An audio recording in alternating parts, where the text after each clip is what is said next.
I went down recently to watch one of the NL West teams in the San Diego Padres, and I couldn't stop thinking about this while I was down there. So I want to ask you this question. I couldn't stop thinking of it because of watching Fernando Tatis play. So if you were to start a franchise tomorrow with any player other than Shohei Ohtani, who are you taking right now? Yeah, this question has changed for me. The answer has changed. Oh, really? This question was asked 3 years ago between Soto and Acuna. Mm-hmm. And I thought that Juan Soto had a longer shelf life based on the way that he approached the game offensively.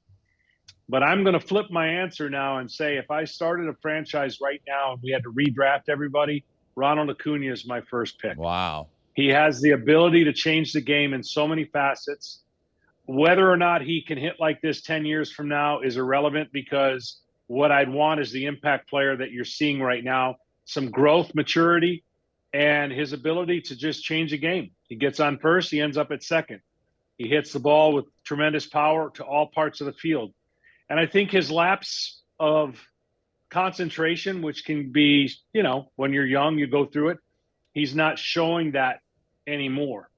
It just seems like there's not the many moments where he's going to have a few, but there were too many the last couple of years where you assume a home run, you kind of pimp it and barely get to first base. You see a fly ball. And those things, I think he's grown up and learned. It's been some tough lessons, but I'm going to pick him. Do you think your answer changed because of what Ronald Acuña has done and proven? Like you said, we've seen a little bit of growth there.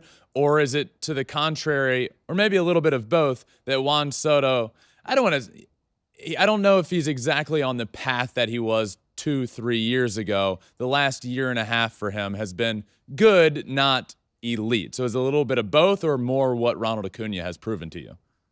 Yeah, a little bit of both. I think Juan Soto is a little confused on what player he wants to be. I think he's great. I think he's going to end up being right there neck and neck once he gets back to doing the things he's more comfortable doing.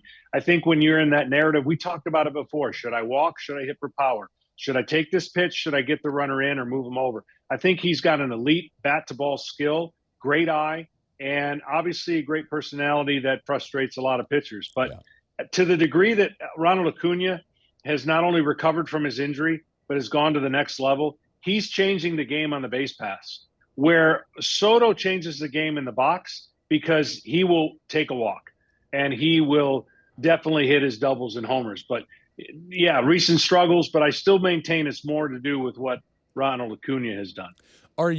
I was listening to an interview with Juan Soto the other day. It was actually a bunch of players from the Padres, and they were asking each player their favorite statistic offensively. Like when you're looking at your stats, what's something that stands out to you? And players were like home runs, on-base percentage, slugging. Juan Soto's answer was walks.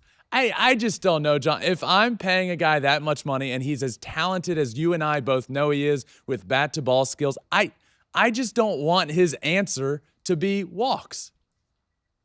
No, I agree. That's the Joey Votto conversation, right? I mean, Joey Votto has been the most intrigued, talked about hitter in the history of the game.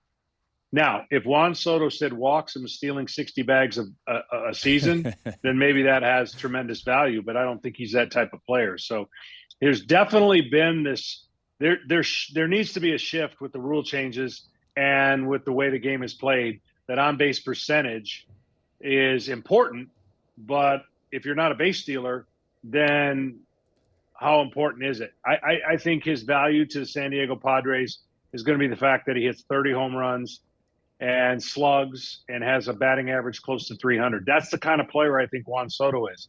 And when he takes his walks, it only adds to the batting average being where it needs to be. Yeah. If you're Ronald Acuña and you're leading the league in walks, then you're leading the league in stolen bases and you're still hitting homers and hitting over 300. That's a good point.